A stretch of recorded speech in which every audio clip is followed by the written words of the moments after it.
好，大家好。咁啊，而家咧就係4月28日啦。咁啊，晏晝咧就4點24分啦。咁啊，港股咧啱啱收咗市啦。咁啊，今日禮拜一啦，咁啊，所以都有做翻一個update 啦。咁啊，睇翻上星期回顧上星期啦。咁然之後咧，可能喺講下咧，即係今個禮拜咧，即係我會點樣去睇個市啦，嚇，或者有啲咩操作啦，或者跟進翻咧。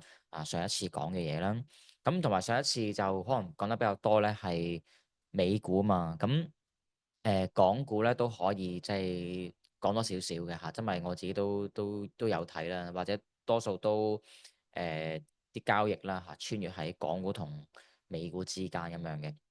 嗱，咁上個禮拜咧，咁就講 Google 份業績就比市場預期好啦嚇，主要係因為而家個市咧嚇個市場咧就對於成個預期咧都係比較低嘅嚇，因為關稅貿易戰好不確定性，經濟衰退啦，咁所以好多指引上咧佢哋都唔會好樂觀嘅，咁呢個係可以係好事，都可以係唔好嘅事。咁啊，我只覺得正面比較多啲嘅。咁啊，你預期唔使咁高嘅話咧，咁即係話容易勝預期啦嚇，即係唔係太差嘅壞消息都係一個好消息。咁啊，Google 係一個例子啦。咁啊，即係利潤啦、廣告啊，好多業務都唔錯嚇。咁反而可能市場咧對於關稅貿易戰咧就可能有啲過分嘅解讀啦。咁我自己覺得咧，其實唔係所有公司咧都會被影響嘅嚇，總會有啲係冇乜影響嘅。咁啊，Google 其中一個例子啦。咁可能嚟緊咧就會公布嘅業績咧會有Amazon 啦嚇，會有蘋果啦。反而咧我就覺得個影響度咧可能係會高啲，因為本身即係我嘅理解啦嚇，即係對於亞洲嘅供應啊或者個合作係緊密好多嘅。咁例如蘋果手機。咁你好多組裝生產線都喺中國㗎嘛，咁即係可能會有啲影響啦，但唔知會唔會。咁如果都係影響唔大喎，咁當然都係一個好消息啦。我就覺得成個市場咧而家咧就會比較將個焦點咧擺喺業績上面嘅嚇，因為其實你關稅啊貿易戰咧打唔打都好啦，其實對於我哋嚟講，即係對於我哋炒家啦嚇、投資者啦，可能機構啊基金咧。佢最關心咧，其實就係、你呢啲嘅貿易戰呢啲關稅咧，就係、對我嘅投資有冇影響啊嘛，係嘛？即係對我買嘅股票究竟有冇影響先？咁如果冇影響嘅冇問題，咁你咪照開片咯，係嘛？你有你片，咁但係只要我所投資嘅東西賺錢就足夠啦，係咪？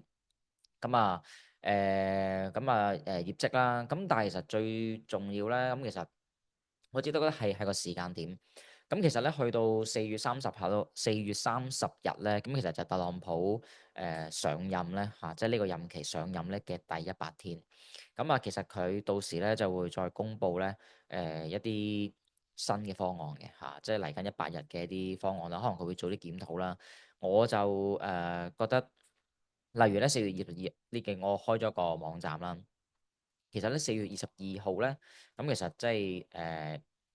即係呢個雜誌啦嚇，Time Magazine 咧都訪問咗特朗普啦嚇，即係佢有一個好詳盡嘅一個訪問啊，咁大家可以去睇啦嚇，或者做一啲嘅揾啲 AI 做啲總結啦，咁我會有少少嘢想講下啦，咁其實有一個時間點嘅嚇，就係當時咧佢都話即係會俾市場咧3到4個禮拜咧就會再去公布一個一個關稅價格嘅一個即一個方案啊嘛。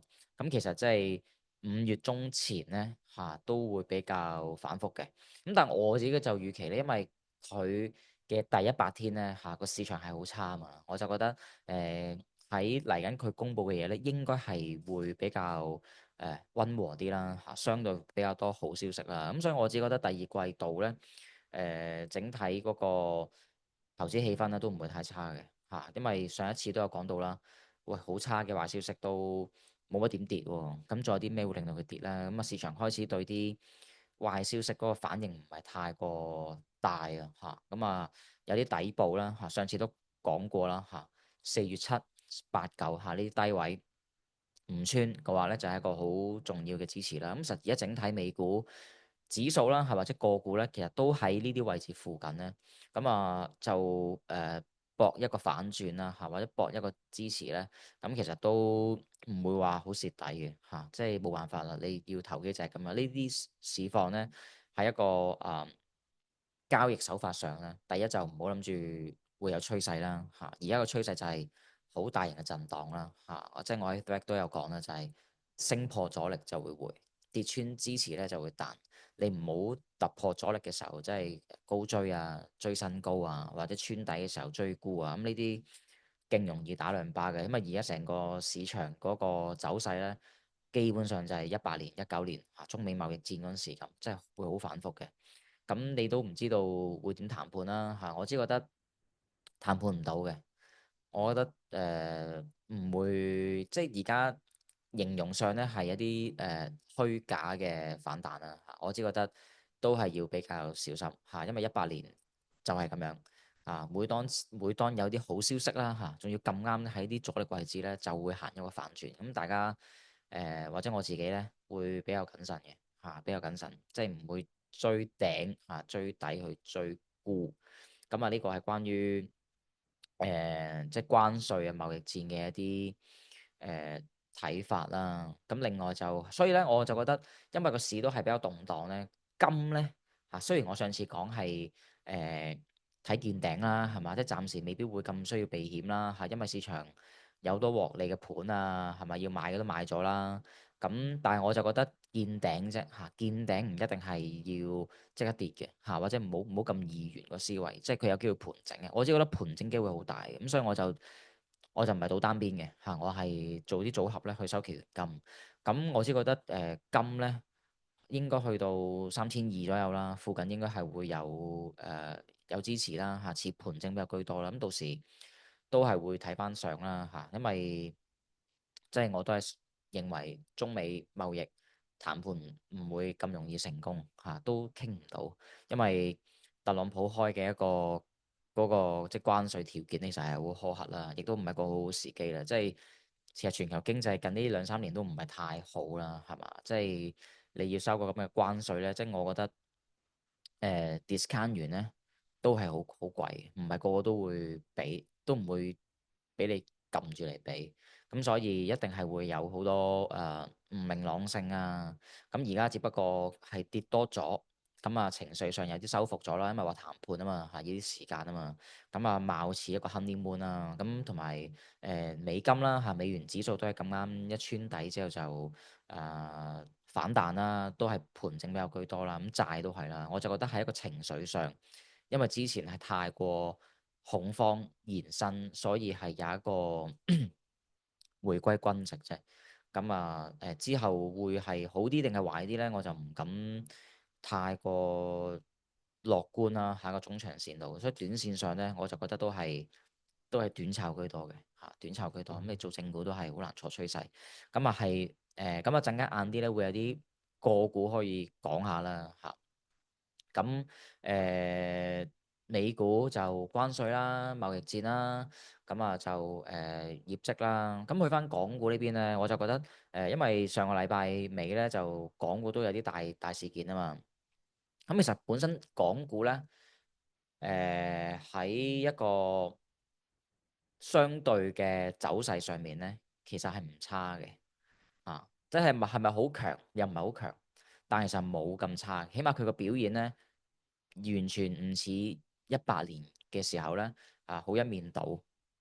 其實港股咧嗰個相對強度咧係好高嘅，即係同美股嚟比咧，唔係真係跌好多，亦都比上中跌好少。有一定嘅韌性啦。咁我就覺得上個禮拜咧其實有一件大事啊嘛，咁就係耀才啦嚇賣盤啦，就係螞蟻財富即係收購呢個耀才金融啊嘛。其實我今朝同渾水做直播都有講啲啦，但係有啲觀點我就唔記得咗講嘅係未講嘅。咁呢樣嘢我覺得對港股咧係好嘅。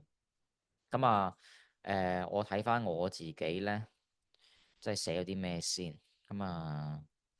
唔好意思啊，可能要組織一下。嗱，我只覺得第一樣嘢咧就係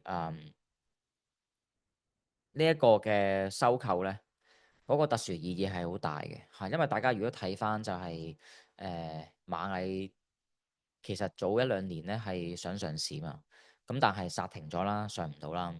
咁啊，即係當時可能驚走資啦，或者個時機上唔俾上啦嚇，即係呢個內地都係好敏感、好關心啊嘛。咁但係再次捲土重來，咁啊今次咧就喺貿易戰開打嘅時候咧，亦都喺呢一個我就覺得一個比較敏感嘅時刻咧，就鬆綁咗嚇。咁其實螞蟻可以收購耀才咧，係有一個意義咧，就係監管鬆綁咗嘅嚇，即係內地已經係開綠燈嚇，可以做一啲咁重大嘅收購啦。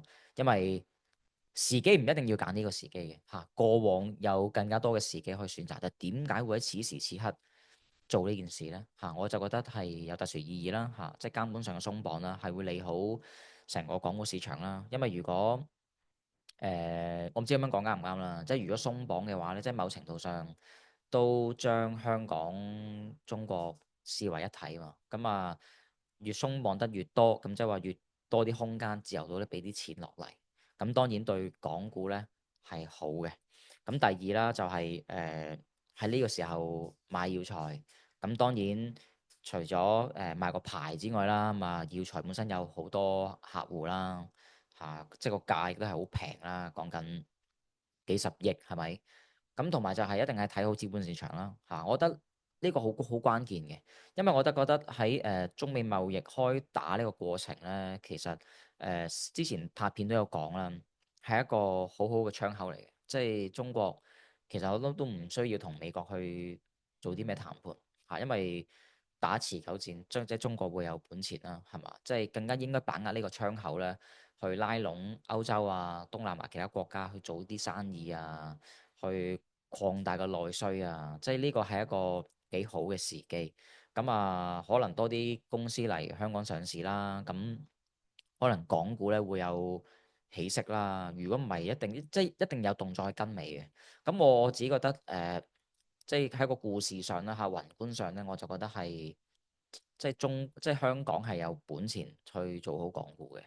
咁啊，所以都解釋咗點解港股唔係真係太過差，亦都係比較強嘅，就係因為好多概念可以炒啦，係嘛？即係自主啊、國產替代啊。咁但係有樣嘢都真係要爭氣，唔好內卷咯。咁呢度咧，可能講下啲花邊嘢啦嚇，即係關於即係最近唔知大家有冇睇京東嚇同美團之間嘅一啲新聞啦嚇，就係京東咧。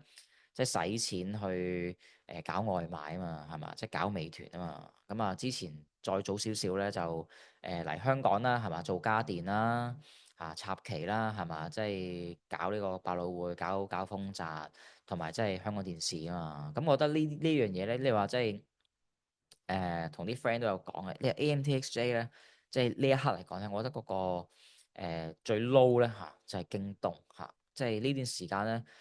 唔應該內卷嘅嚇，應該係諗緊點樣賺出面啲錢，係嘛？你話比亞迪都賣車去歐洲出海概念啦，係嘛？即係搞內需出海概念。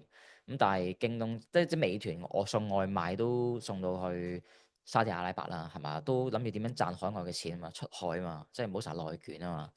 咁你話 Kita 搞 Deliveroo 夾 Foodpanda，咁但係本身呢兩間公司都唔係港資，都唔係中資，係咪？咁係諗點樣賺出面啲錢啊？咁啊，但係你京東係內卷，咁我覺得呢樣嘢就真係個格局上有啲 low。咁係啦，咁即係港股唔係真係咁差啦。咁其實喺我揀股嘅過程咧，咁啊都有幾隻幾好嘅。咁啊嗱，例如9992都仲破緊頂啦，咁呢啲真係冇得講啦，係嘛？即係谷子經濟。係嘛，同內需有關嘅。咁啊，另外就係一啲生物科技公司咧，都表現幾好嚇，表現幾好。咁啊，例如2367啦嚇，你見到呢啲都係試緊高位嘅嚇，即係盤整緊想破頂嘅。咁呢啲係直頭冇乜點跌過嘅。咁啊有一隻啦，0220啦嚇，呢啲都係喺個圖嚟講，相對強度嚟講咧，都係啲幾強勢嘅個股，咁所以港股唔係真係好一面倒，好渣嚇。咁至於你話耀才咧，我覺得有嘢跟尾嘅。咁第一樣嘢而家就即係宣布咗會收購啦。咁睇翻耀才個市值都係唔夠100億，咁我覺得會有嘢跟尾嘅。咁即係會再炒啦。咁但係可能今日嚟講咧，即係最高峰都升到去成6蚊啊嘛。即係我覺得短線上呢啲買唔落手噶啦，亦都做唔到噶啦。即係如果你買到咪勁咯嚇，即係賺到錢。但係而家先追咧，我覺得太高嚇。多數都係會呢啲收購嘅 case 咧，都係會再炒嘅，但係唔會一步到位嘅。咁所以登雕完成咗盤整嘅時候咧，一定會仲有好多空間去炒。我就覺得即係呢個時候買得耀才一定有好多動作可以跟你所以我覺得呢隻都係要擺落去 watch list 度嘅。咁去翻美股啦美股咁有啲咩睇咧？咁都係繼續睇 GLD 啦。咁GLD 我就有啲組合去收期權金啦都係睇見咗頂見頂，短期內唔會破頂，但我唔係到單邊嘅。咁然之後重點咧可以睇下啲軟件股例如舊年啦股王啦 PLTR 啦，咁已經係想即係呢段時間你見到啦呢啲股票就好勁喺個跌市裏面咧最快嘅升穿阻力，想試頂。咁但係會唔會咁快破頂咧？未知，我覺得個市場未必會咁容易樂觀去咁快破頂。但係有一個好大嘅震盪區可以炒。然之後 CrowdStrike 上次都有講啦。咁另外有一隻咧就係Andrew 推介嘅佢介紹嘅。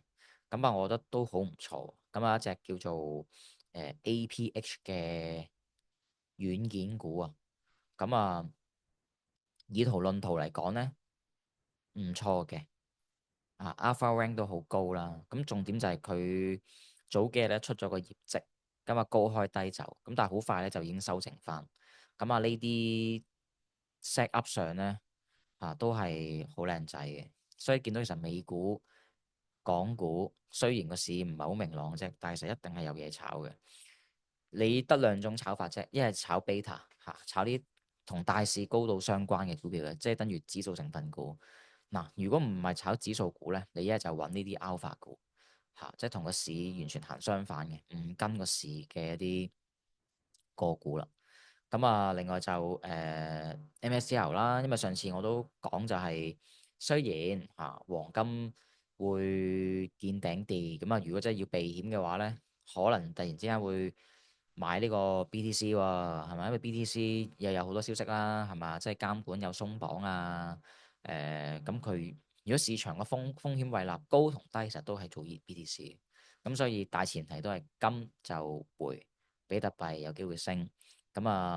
港股、美股都係震盪區間啦，係嘛？港股其實都唔差啦。另外就最後呢個可能講少少啦，有機會之後講多啲啦，就係其實港股、美股之外咧，日本都幾好嘅其實日本喺呢段時間咧都係自己升嘅自己行。可以睇一隻 ETF 啦EWJ 啦。你見到都係雖然我哋個 signal 就對日本嚟講咧就麻麻地嘅，見到有個單 trend 咧都係升比較多。但係日本咧重點係巴菲特都有增持日本呢段同埋即係關稅上啦貿易戰上咧，美國同日本都係似係個成數最容易傾得成。所以呢樣嘢唔知係咪反映緊即係日本都有好多 ETF 嘅喺美股買到。其中一隻比較大咧就係 EWJ。所以今次呢、即係個 trading plan 就係咁樣啦一個 macro 上嘅形容就係咁啦。希望大家comment 下啦問下啲問題啦。如果多人睇咪 keep 住拍多少少啦。可能喺個週末嘅時候又拍一個就關於復盤嘅。到時又回顧翻今日講嘅嘢啦。呢條片去到呢度先，拜拜。